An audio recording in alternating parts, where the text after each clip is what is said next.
小三儿，怎么你在这儿？飞龙哥说他有事儿，叫我替他值会儿班。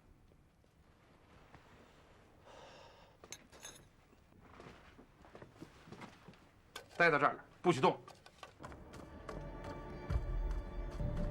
皇协军铁路警护队到达指定位置了没有？已经全部到达。检查过的没有？检查过了，确保万无一失。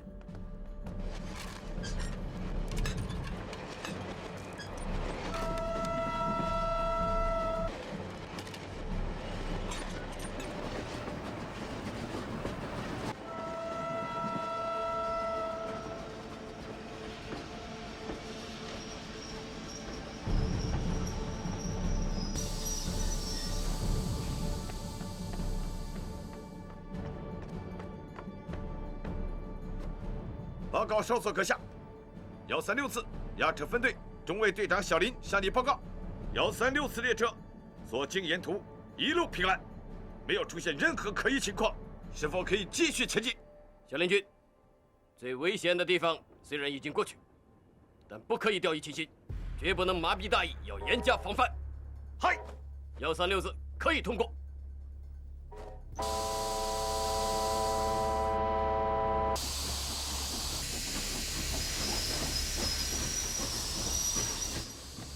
向梅锦将军报告，136次军列准时顺利通过龙潭。通报下一站。嘿，等等，通知所有在岗的皇协军、铁路警护队还有工作人员，不得离岗，继续坚守岗位，不得大意。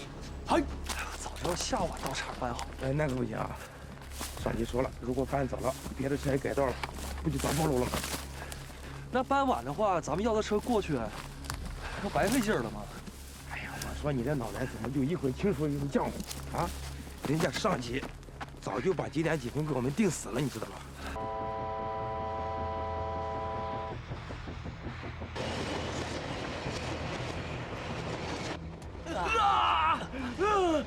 我的手指都掉电！队长，车头车尾的机枪手都冻伤了，已经失去了战斗力。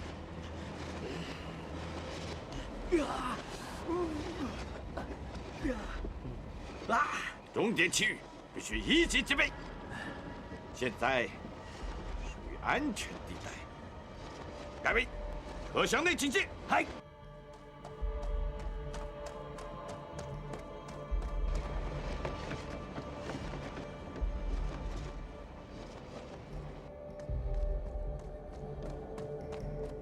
鸠山君，你的还有什么建议？我坚持在136军列前面的适当位置，要有压道车开道。你的建议非常有意义。不过，再过10几分钟，136次就要通过我管辖的最后一个车站靠山屯。过了靠山屯，就出了我的管辖范围。你还是把你的宝贵建议说给其他地方的长官听吧。我的任务就要顺利完成了。来，我们得干上一杯。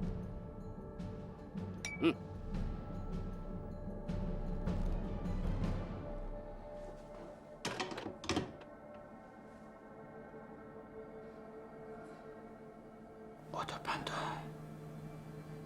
出现错误。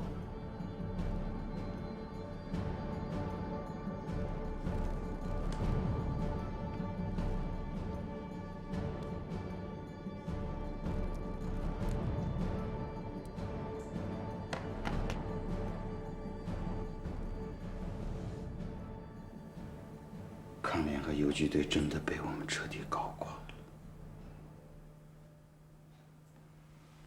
如果真是那样，我倒情愿我的判断出现错。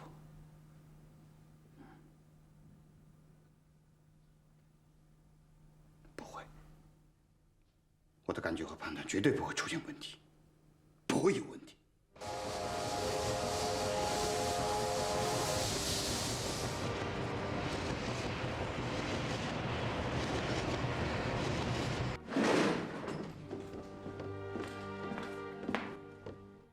军列已经过了龙潭站，游击队有异常行动。情报可靠？情况是情报站提供的，应该没有问题。伏击军列最有利的地形是东巴岭，那游击队会从何处下手呢？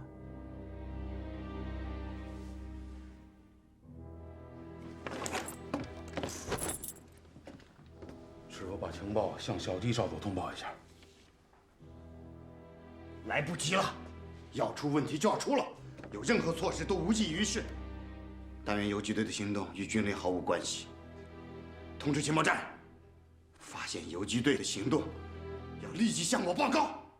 嘿。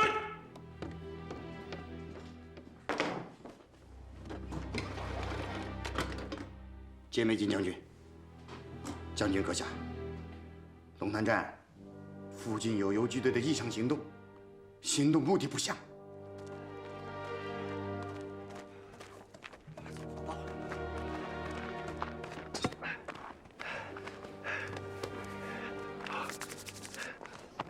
哎，等等。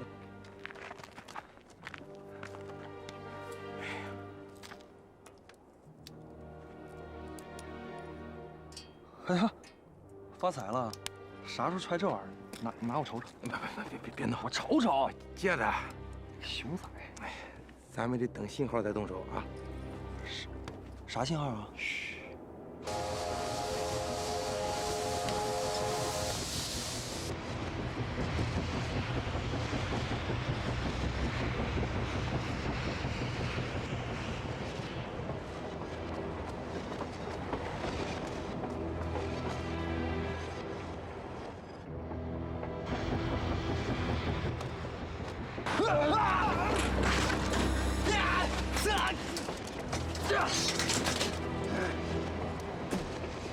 铁头，要把车怎么打成招呼啊？不知道你在车上，这车上鬼子太多，不好办。我劝你啊，还是下次找机会吧。下次，这次啊不是扒车，兴许啊我给他来个一锅端。一列通吃，那还不得把你们给撑死啊？哎呀，行了，我不跟你废话，赶紧的拉3升气体，快！好。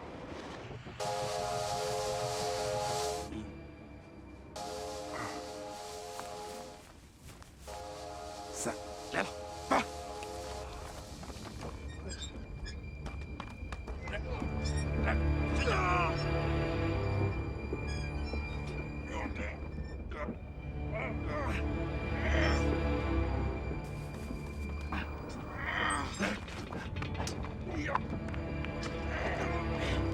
出去！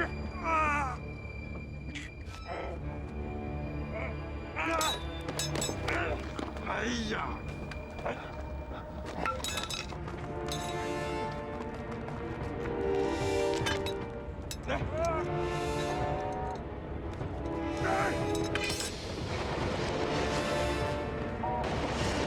这怎么办呢？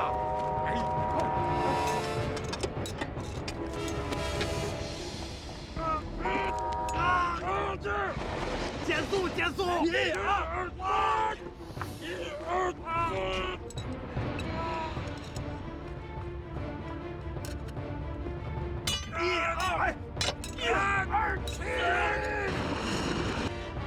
来，2、走！1、2、3，起！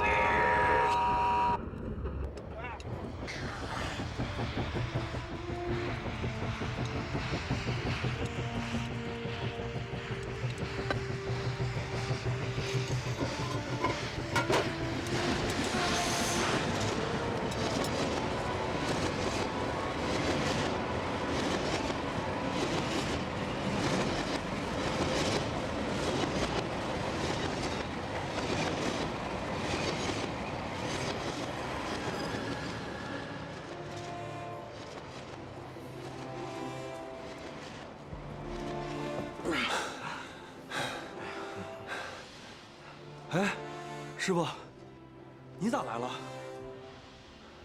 你个瘪犊子，这话应该我来问你。这事怨我，是我让飞龙来的。谁让你告诉他的？我让你准备的炸药包呢？哦，准备了。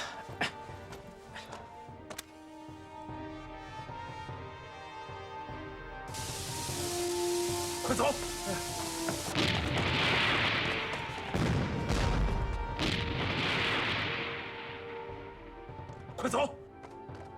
136子弟早该到达靠山屯，怎么会突然地失踪？你得马上派人派车沿铁路线去给我找，就是挖地3尺也要找出来。那是一列火车，不是一个虫子，也不是一只鸟，他的能上天入地吗？报告队长，136次列车在西林山地区落入包围圈，正在进展。你说什么？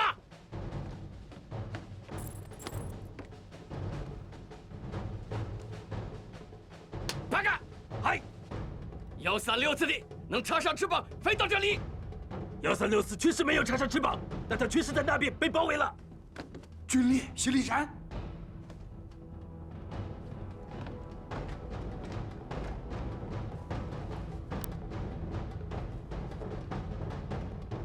不对呀，我们的军力怎么会跑到这个地方来了？难道火车会长了翅膀？还是我们留下了空档，疏于防备，让抗联钻了空子？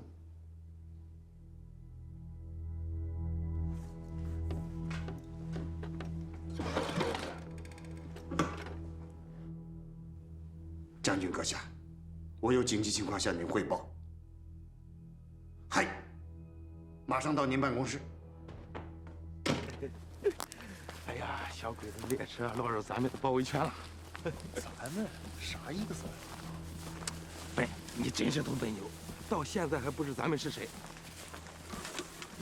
你是说北山游击队啊？除了他们还有谁啊？哎，师傅，你咋不早说呢？将军，我刚刚接到紧急报告，136次军车在西林山被共产党游击队伏击，你要立即增援。嗨，胡团，今天晚上的事我首先得批评你。说好了不让你告诉牛飞龙，你为什么要让他参加？我跟他说了，他死活不干，还威胁我说，要是不让他参加，他就不让好汉营的人参加。还有，我事先让你看一下地形，你为什么不来？我是没来。但飞龙他说他绝对有把握，不用事先看。他说，那先脱了裤子放屁。你们呢，差点让整个行动泡汤。你们知道这次行动失败的后果是什么吗？咱们队伍上多少人将被饿死、冻死，咱们的军事行动就得失败。你们负得起这个责任吗？你们负得起，我负不起。师傅，这事儿怨我。是我当时拍的胸脯打保票的，那没想到会出这么大的事儿，更没想到你们做这么牛的买卖啊！你，你小子什么时候动过脑子？你从来都是稀里马虎的。师傅，我服你了，往后啊，我就领着那帮弟兄们跟着你干，听你调配。不要，你师傅这个人，从来不要乌合之众。师傅，生我、养我的是我父母，教我为人处事的是师傅你，是你手把手教我搬刀叉这身本领，我才没有饿死、冻死。我打心眼里边觉着，你比我亲爹还亲。你打我，你骂我，你怎么的都行，我牛飞龙不叫一声屈。但是，你不能埋汰那帮和我同生共死的弟兄。呀呵，委屈你了，冤枉你了是不是？我问你，铁头跟你们是一伙的吧？一个组织的吧？他跟你说的？还用得着他跟我说？那天在周鹏喝粥，他大发牢骚。我告诉你，要是鬼子在，鬼子都看出来了。我告诉你，无论什么组织，第一要有远大目标，第二必须要有铁的纪律，你懂不懂？师傅，就像你们组织一样吗？那我们什么组织？我们没组织。师傅，哎，你不说我心里跟明镜似的。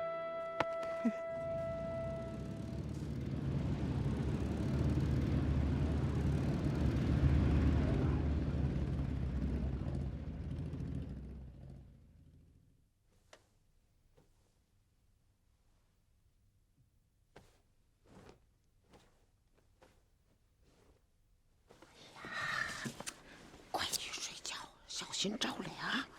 奶奶，我说要出事儿吧？去睡觉，别管那么多闲事，睡觉快。我不睡了，我担心我爹。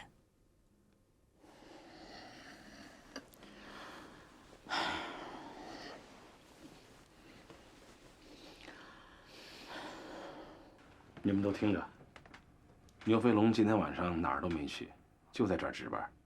小三儿，你也没来顶班，你在家里睡觉。好，听懂我的意思了吗？懂了。明白了。先走。三儿，把撬杠放下，明天早上再来拿。这个时候拿撬杠出去，等于冲着别人说这事儿是我干的。那行，李叔、飞龙哥、虎头哥，我先走啊。哎，师傅，还是你心细。不过今天晚上真过瘾。你说我们好汉营扒车就扒一辈子车，也不得干这么一家伙带劲呢。这就是你师傅说的大目标，懂了吧？什么大目标？咱们的大目标是赶走小鬼子，建设好咱们的国家，懂不？师傅，往后我们不扒车了，就跟着你干大事儿。想通了？啊？咋的了？没事，没事，没事，师傅，没事，真没事，没事。明天我让铁梅过来给你送点草药。好，走。好。师傅，明天你不用来了，我接着替你值班。那不行，明天鬼子一定会来搜查的，我必须来值班。怎么回事？怎么回事？怎么停了？道岔被炸！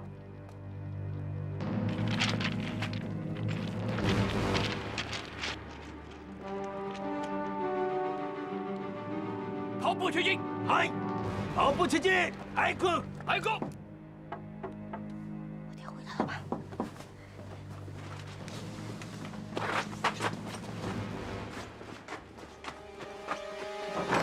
铁梅，嘿，赶紧穿上衣服，穿上衣服。这傻丫头，你不怕着凉啊你？妈，这做什么好吃的了？这么香啊！嘿，都是你儿子爱吃的。哟呵，你可回来了，我就知道你忙了一夜，肯定得饿。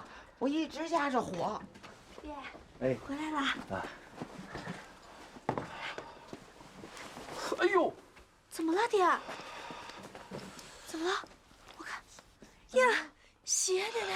哎呀，没事没事，大惊小怪的，蹭破点皮，没关系没关系。流这么多血，还说碰瓷？哎呀，铁梅，快打盆水。啊！哎呀，你等着。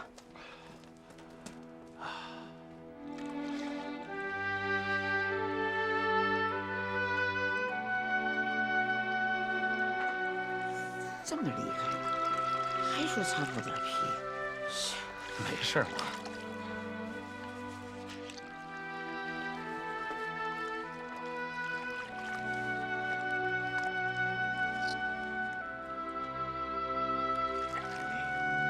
怎么这么烫啊？你发烧了，感冒了？铁梅，去把我前两天采那个草药给你爹煎上。哎，快来，上床，睡个觉，发点汗，一会儿就好了。没事。慢点。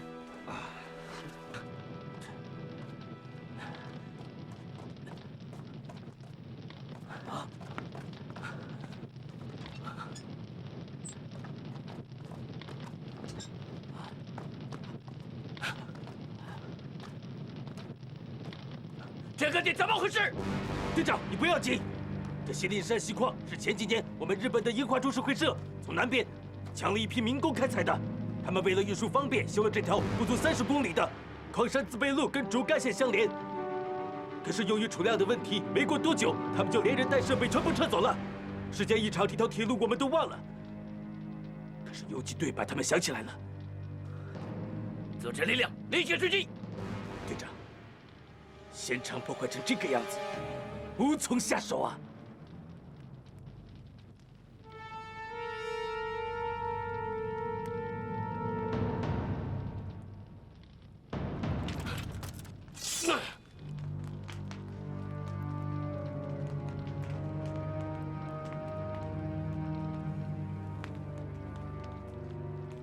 队长，队长，队长，不能这样！放开我！不行啊，队长！我得杀了你！你杀了我，我也不会放开你的，队长！放开！报告！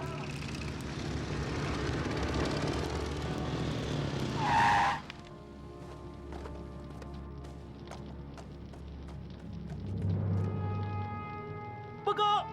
边疆宪兵司令部，特别命令：明天梅津将军将亲临龙潭现场，命小敌军做好警卫工作，不得有误。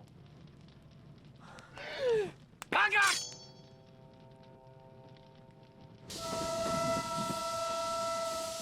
我得让我告诉你，你明天休息，敌人肯定大搜查，我得让你出去找个地方躲一躲。我知道了，你跟师傅说一声，让他还小心点。你这个人啊，就是麻烦。我看咋伤的？哎，没事儿，没事儿。又去扒车了吧？谁去干那事儿啊？黄鼠狼娶媳妇儿，小打小闹的，啥意思？我跟你讲啊，咱大老爷们儿有大目标，干就要干大事儿。哎，你嫌人家黄鼠狼娶媳妇儿小打小闹，那你能干啥大事儿？你爹没和你讲？讲啥呀？哦，不是你说呀，你快说呀！不是你爹都没和你讲，我就更不敢讲了。要不他又骂我是乌合了。爱说不说。依我看，肯定又是吹牛。你吹牛又不是一次两次了，不吹牛咋姓牛啊？找啥借口？哎，李铁梅，我姓牛是不假，但是我一点都没吹牛。那你说呀？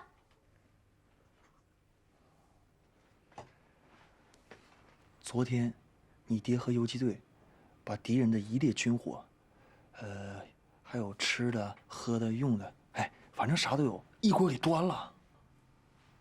端了！我爹真厉害。那当然了，我师傅嘛。哎，这么说你也是英雄？那当然。啥英雄啊？狗熊！我真的，我一点没骗你，地上有个缝，我都能钻进去。为啥？我捅昨天，哎呀，算了，我不跟你说了，反正捅了挺大篓子。哎，昨个夜里，你真跟我爹一起去了？那你看你怎么还不相信我呢？你看这上，哎，行了行了行了，上，信就是了，信。哎，坐着别动啊，我去给你熬药，伺候你啊。哎，铁梅，你不能在这里熬药。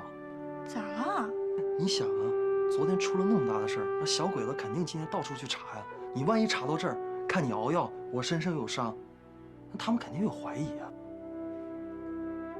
哎，你这个猛张飞，啥时候变成诸葛亮了？行啊你，跟师傅一点点学呗。嗯，你可得好好跟我爹学。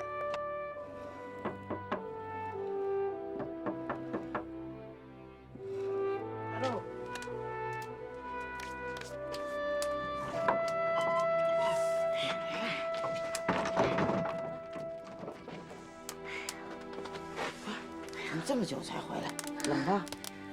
快快快！奶奶，我爹咋样了？刚睡一会儿，他感冒发烧又有伤，让多睡会儿，反正非龙之辈。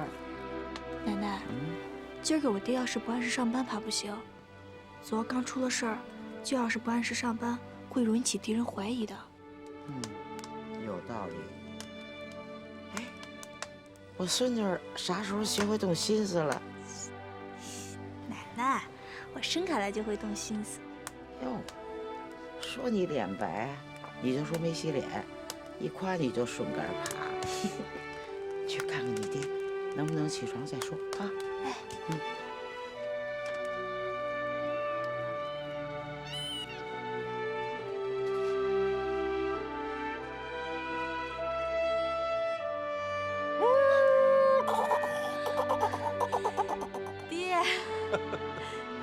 吓一跳吧？你是不是根本就没睡啊？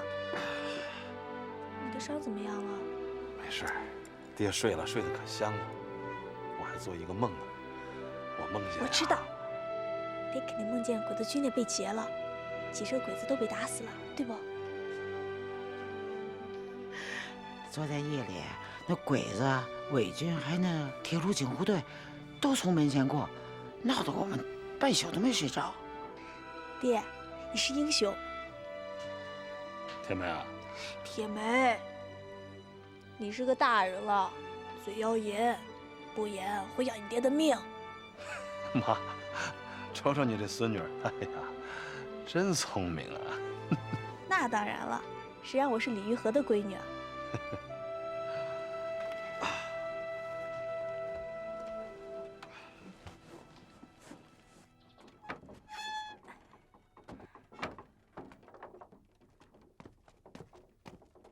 他慧兰婶儿，哎，李大哥，来，我帮你一把。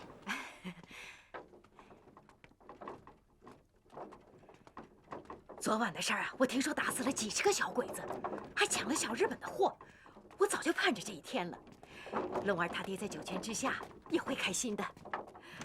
昨天晚上的事儿，我也是听说的。李大哥，往后你要是信得过我，有需要帮忙的地方，上刀山下油锅，我慧莲绝不打个奔儿。你要是信不过我的话，就当我今儿的话没说。白慧兰婶儿，你刚说咱们从日本人手里抢回东西，这话说的可不对啊。我每天上班，看着一列列的火车上堆着像山一样的货物往南边运，你知道运往哪儿吗？那是运到大连，装上船拉到日本，那可都是咱中国人的东西。或者他们把那些货物呢运到南边，用咱们中国人的东西打咱们中国人。所以啊，给我。中国人从日本人手里夺回东西，那可不能说是抢，知道那叫什么吗？那叫物归原主。对，叫物归原主。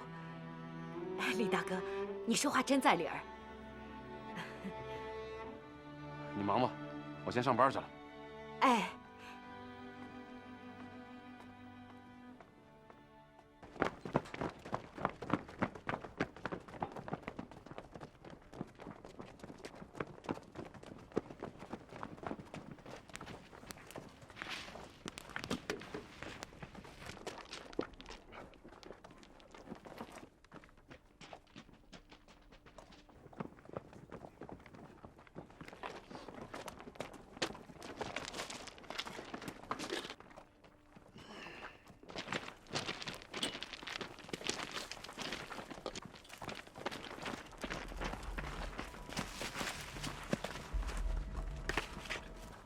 你说的第二现场呢？第二现场？对，就是通往西宁山废弃铁路的道岔处。对，没有道岔口，我们的列车怎么会跑到那条废弃的铁路上去？你说那里？那里已经被游击队炸毁，并且已经勘察过。我们就是要去看炸毁的地方。说得好，现在就去。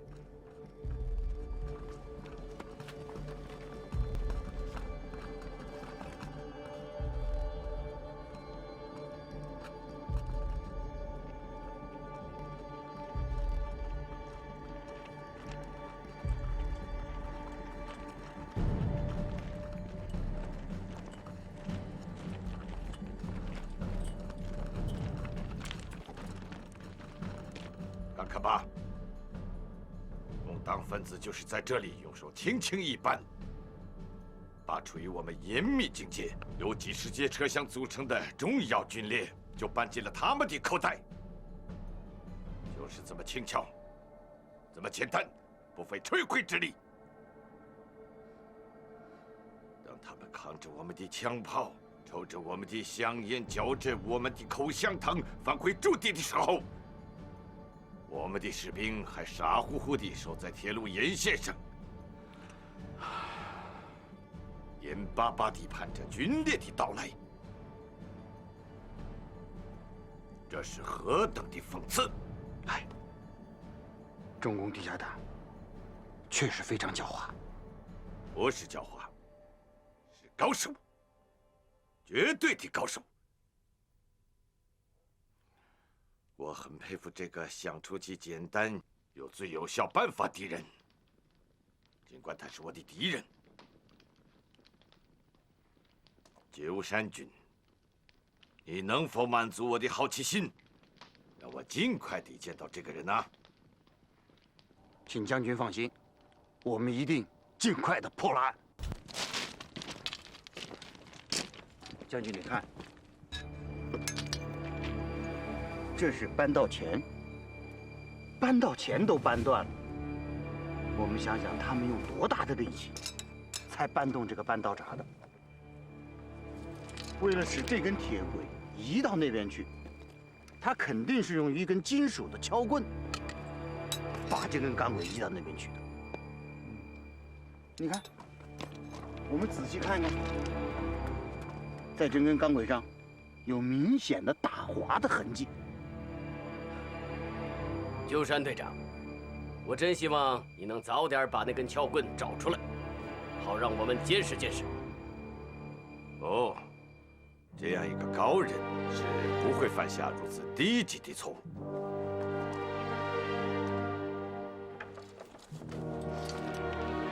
将军所言极是，不过，我想找找也无妨。智者千虑，必有一失啊！归将军，彭明秀，嗨，我们尽快在周围仔细搜索，绝不能漏过任何蛛丝马迹。嗨。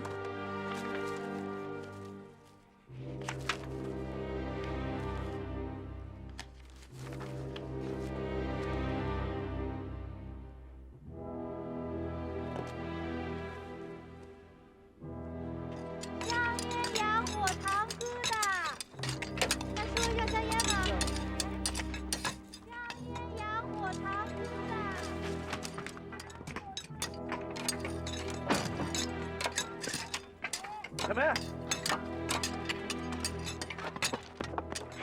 爹，啥事儿啊？去把你飞龙哥找来。啊？我这刚开张。去，我有事情。是重要任务。你别问那么多，让你去你就去。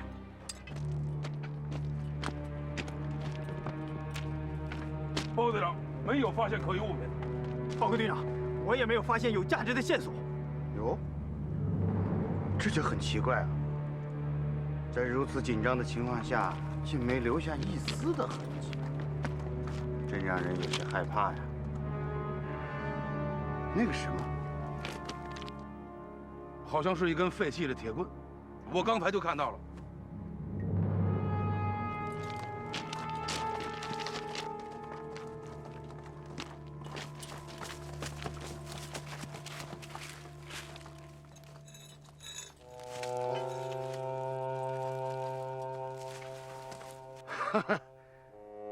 皇天有眼呐！就是这根撬棍。继续分析。嗨，将军，他们是这么干的：用这头敲住钢轨，使劲的把钢轨移到那边去。由于力气用的过大，整个敲杠都弯了。从这个情况看，肯定不是一个人干的，至少是2个人干的。精彩！鸠山君，你不愧是一个一流的谍报专家。谢谢。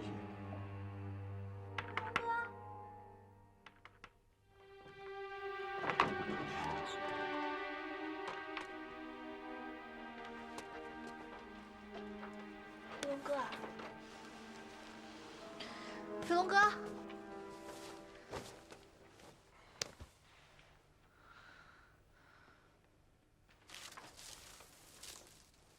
哎，哎，谁？铁梅啊！啊！你赶紧把衣裳穿上。哦。铁梅，那什么，我被盖好了，啥事儿啊？盖好了啊。我爹找你有事儿。哦，那行，你先转过身，我把衣服穿上。种种情况证明，干这个事儿的人肯定是熟悉铁路，因此，凡是车站内现在干扳道工的，和过去也曾经干过扳道工的人，全部都列为嫌疑对象。不一定吧？扳道岔是个力气活，不需要什么技术，只要是干过铁路的、年轻力壮的都行。不可能，完全可能，除非是老弱病残的。好了，你们不要再争吵了，我们马上到扳道房去。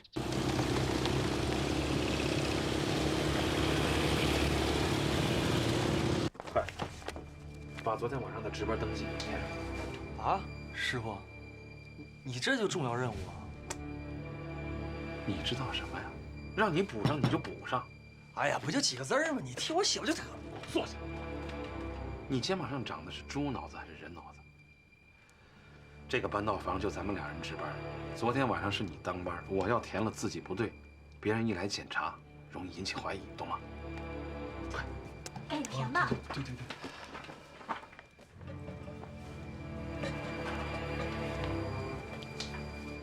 几点几分，几秒，多少次车经过，写清楚。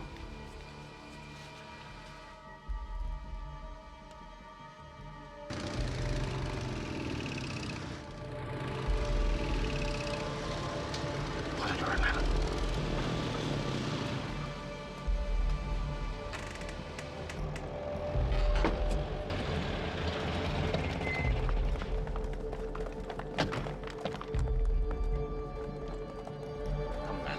别紧张，少说话。哦，太君来了，欢迎。欢迎了。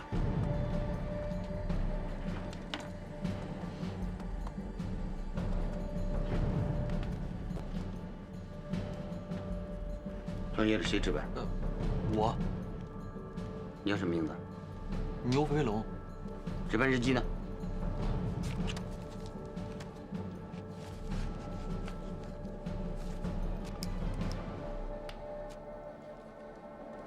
？1364车，0点12，牛飞龙。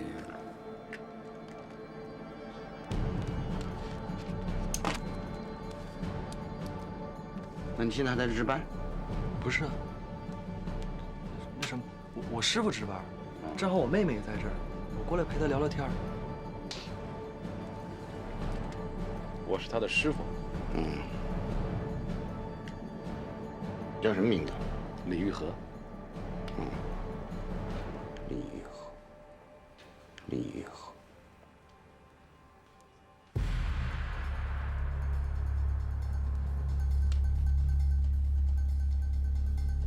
你认识我吗？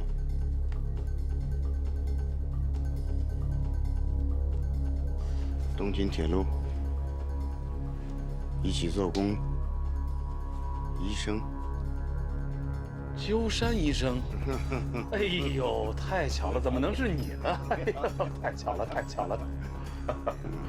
哎呀，鸠山医生，怎么也想不到，你怎么能放下手术刀，拿起了剪头刀？确切的讲，拿起了指挥刀。用我们中国人的话来讲，就是升官了，应当恭喜你哦。这都是战争改变了我的职业，改变了我的命运。要不是你救了我，我还到不了今天。这么说，你们是老朋友了，而且还是生死之交。对。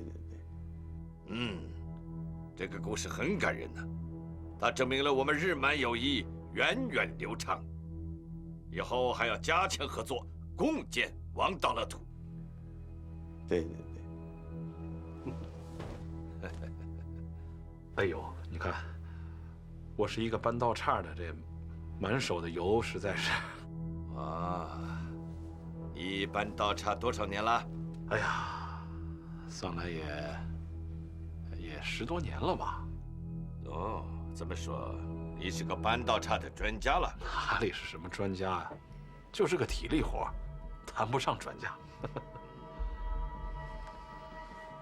你能不能给我们表演一下呢？好啊，那就请吧。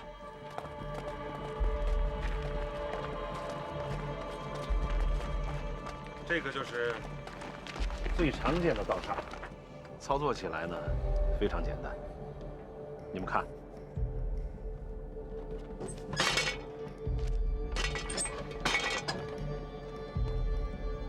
就这么简单。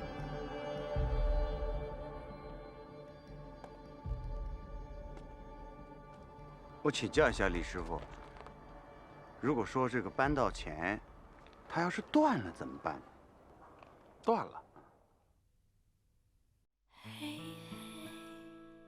天上没有星星，孤独梦里冷冷清清，想你念你，默默把你的贴近你的胸口，亲你身上痛，想你，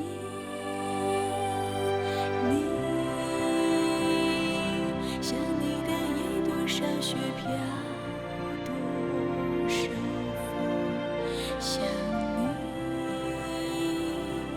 想你的夜多少泪水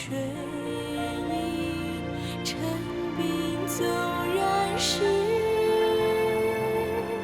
天寒地冻，也要牵住这曾经美好的梦境，好好走一程。